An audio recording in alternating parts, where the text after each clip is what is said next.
This is for entertainment only.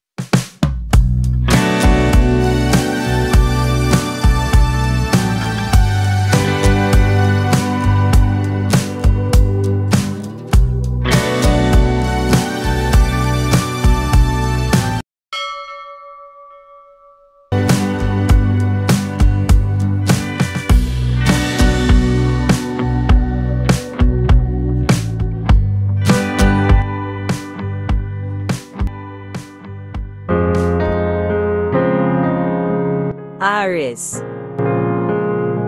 Lahat ng iyong mga alalahanin, mga problema at mga pagsubok sa buhay, na hirap kang palagpasin o hirap kang gawa ng solusyon lalo na kapag ikaw ang naiipit sa sitwasyon. Lahat ng iyon ay matatapos na, magwawakas ito sa oras na kayo'y magkalayo at magkanya-kanya na lamang muna. Umisip ka na lamang ng panibagong paraan upang makalagpas sa iyong mga pinagdadaanan, dahil lahat ay matatapos rin naman. Konting paalala lamang, isang panibagong problema ang iyong kailangan lagpasan muli, maliit na alalahanin lamang ito. Maaaring sa iyong trabaho ito o pinagkakakitaan mo, maaari ring sa iyong pangangailangan para sa pang-araw-araw na gastusin o buwanang bayarin. Sa kabilang banda isang liwanag naman ang aking nakikita patungkol sa iyong pananalapi, dahil pagkatapos ng unos na iyong pagdadaanan ikaw ay makakaahon na rin sa wakas sa mga susunod na araw. Lahat ng ito ay iyo rin namang pagtatagumpayan dahil sa iyong pagsusumikap.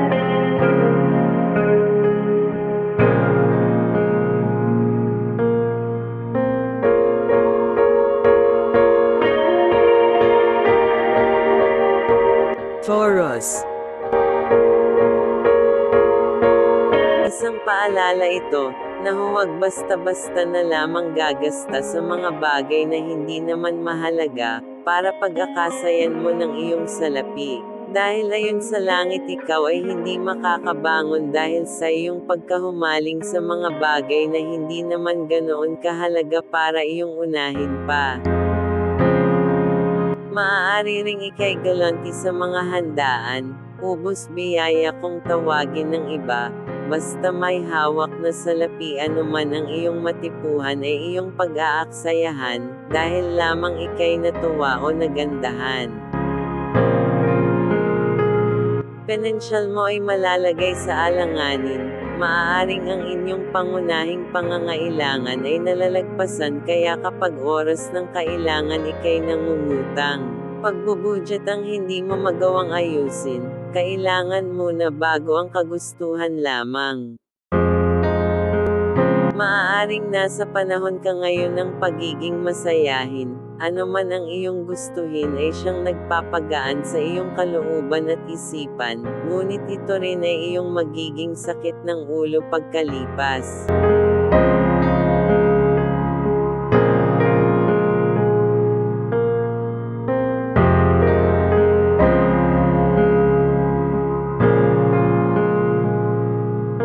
Gemini.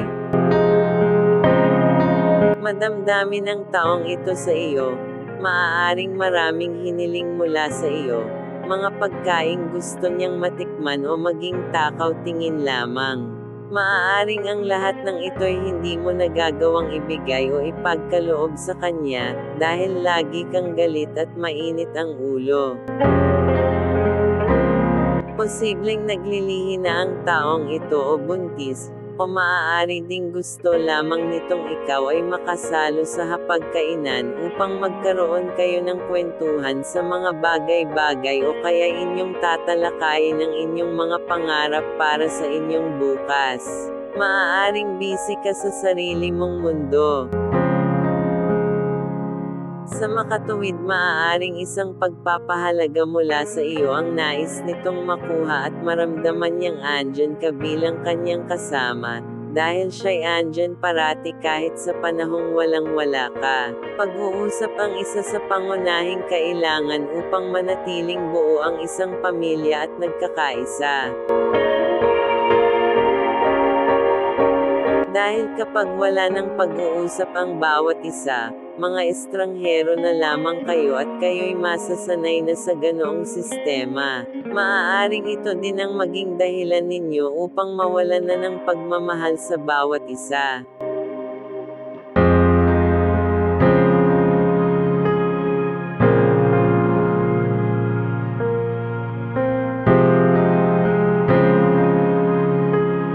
Cancer.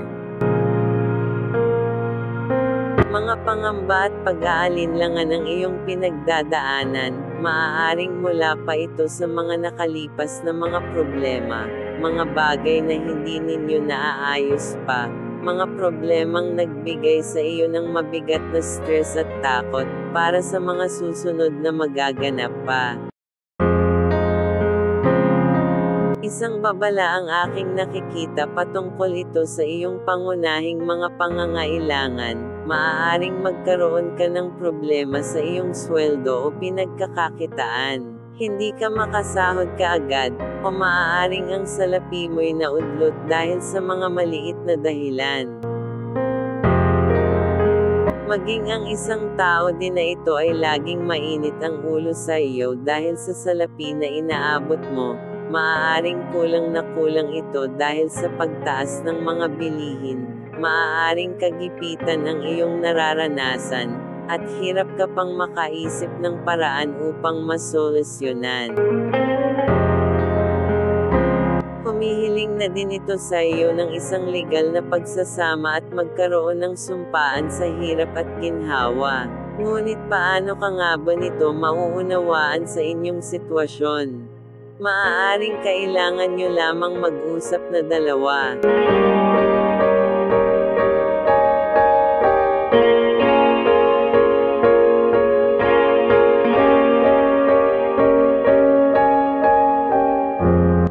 Leo.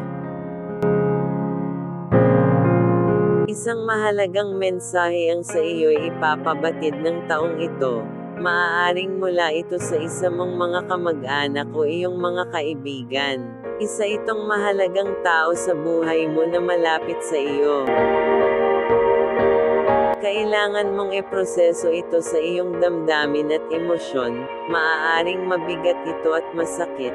Ika'y luluha dahil sa balitang iyong malalaman. Ang iyong mahal ay may tinatago sa iyong huwad na pagkahamaling sa iba. Maaaring may hinahanap itong isang bagay na magmumula sana sa iyong ngunit sa iba niya pa ito natagpuan. Isang babaeng nagbibigay sa kanya ngayon ng ligaya, ngunit ang pagmamahal niya ay sa iyo lamang nakalaan. Subalit ganoon na lamang baka babaw ang pagtingin nito sa iyo dahil nagawa nitong tumingin sa iba at hindi pa nakontinto sa iyo.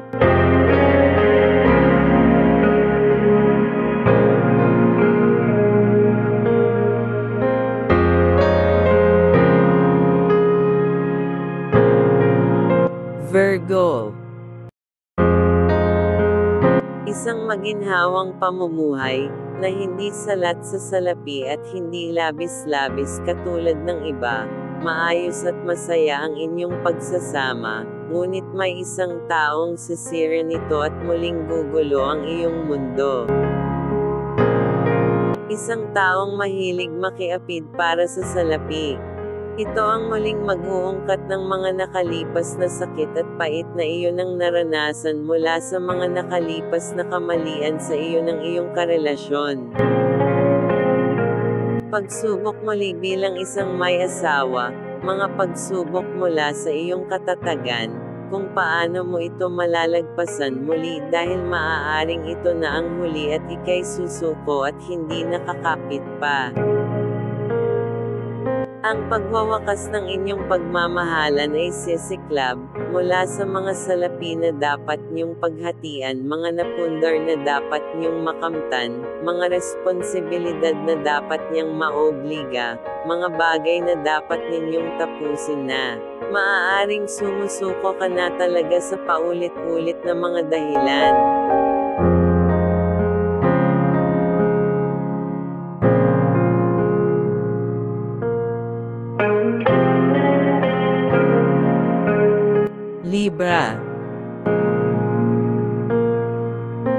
Paalala sa iyong pananalapi, mayroon maliit na problema ang iyong kakaharapin sa pinagkukunan ng iyong salapi. Maaaring ika'y maguguluhan patungkol dito. Ito ay inyong pag-aawayan ng taong ito. Maaaring mga bagay-bagay na hindi nyo napagkakasundoan na dalawa o maaaring hindi lamang kayo nakakaintindihan patungkol dito.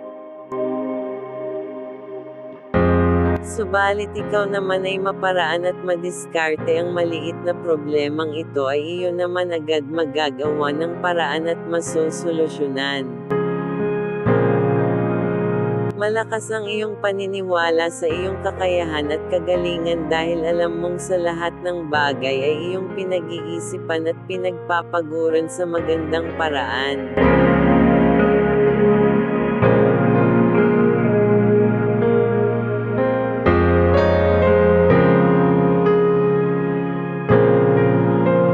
Scorpio. Isang kaibigang malapit ang mawawala sa iyo, maaaring mangingibang bansa o kukunin na ng langit. Ito ay ikabibigat ng iyong kalooban dahil ito ay iyong takbuhan sa tuwing ika'y may problemang pinagdaraanan. Hindi man ito ganoon kadali sa iyo, dahil isa ito sa mga taong mahalaga sa buhay mo, ngunit alam mong na lahat talaga nawawala o umaalis. Maaaring kayo'y mag-uusap pa rin naman dahil sa teknolohiya, ganoon na lang ito kagaan kahit malayo pa, ang mabigat lamang ay kung ito'y sumakabilang buhay na.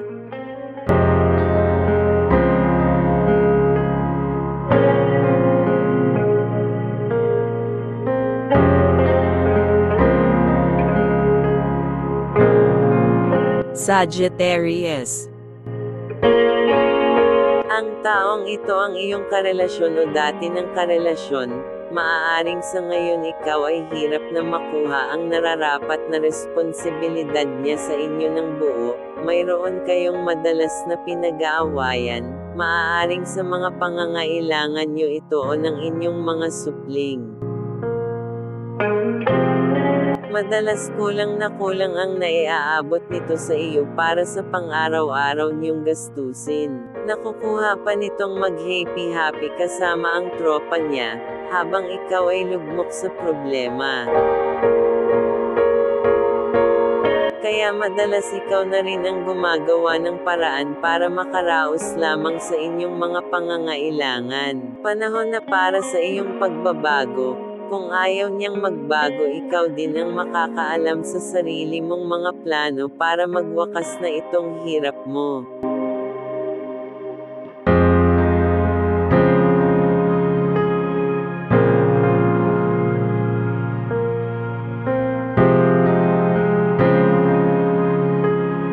Capricorn. Isang relasyon ang iyong pinasaok na akala mo'y ikaw lamang, ngunit ikaw pala ay nasa pangit na daan ng hindi mo namamalayan, at nang may dumating na balita mula sa iyong kaibigan na ikaw ay isang libangan lamang kaya kayo'y nauwi rin sa hiwalayan. Ang taong ito ay kilala ng iyong mga kamag-anakan at mga kaibigan, subalit ito'y may ugali ring hindi mo nagugustuhan, kaya alam mong ito'y tama lamang, na matapos kaagad ang inyong simulan. Sa iyong pamilya ika'y totoo na lamang, hindi na sa mga magaling mambo lang katauhan na para bang sila'y nagpapadamihan ng babaeng sasaktan lang din naman. Ika'y mababawasan din ng kaibigan, maaaring sa iyo'y hindi naman ito kawalan. Maaari ding kaibigan na may karamdaman siya ay magpapalam na at ito'y iyong ikakabigla dahil sa ganitong balita.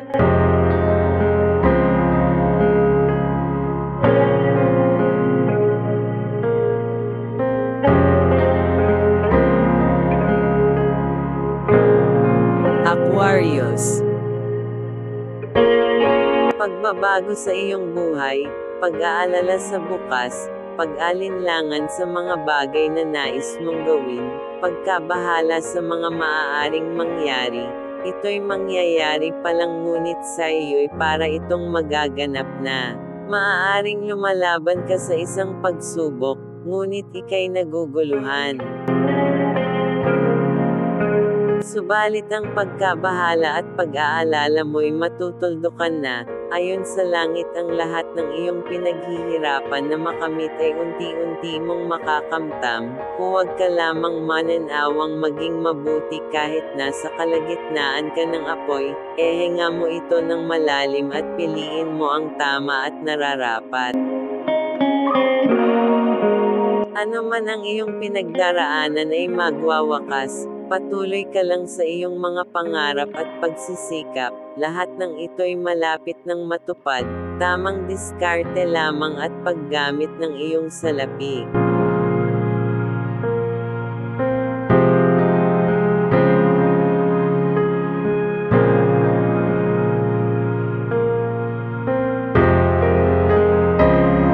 Pisces.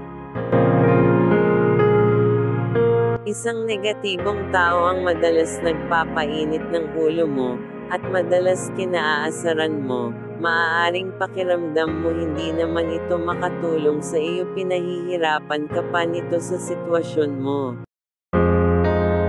Sapagkat ang kanyang kinaugali ay hindi pa rin niya makontrol, kaya madalas nasasira ang araw mo. Ngunit ikaw ay huwag nang mag-alala, matatapos na itong mga pinagdaraanan mo sa kanya, dahil maaaring ito'y mananahimik na lamang kapag wala nang makita. Subalit ang iyong pananalapi ay laging nalalagay sa alanganin dahil lamang sa mga gustong gawin nito sa inyong salapi ng walang pasabi. Maaaring nasa sitwasyon ka na ngayon ng iyong isipan na gusto mo nang magkaroon ng iba pang pagkukunan ng iyong pananalapi, ngunit ikaw man ay walang kakayahan para makamtam ito at ang mga nararapat sa iyong pananalapi.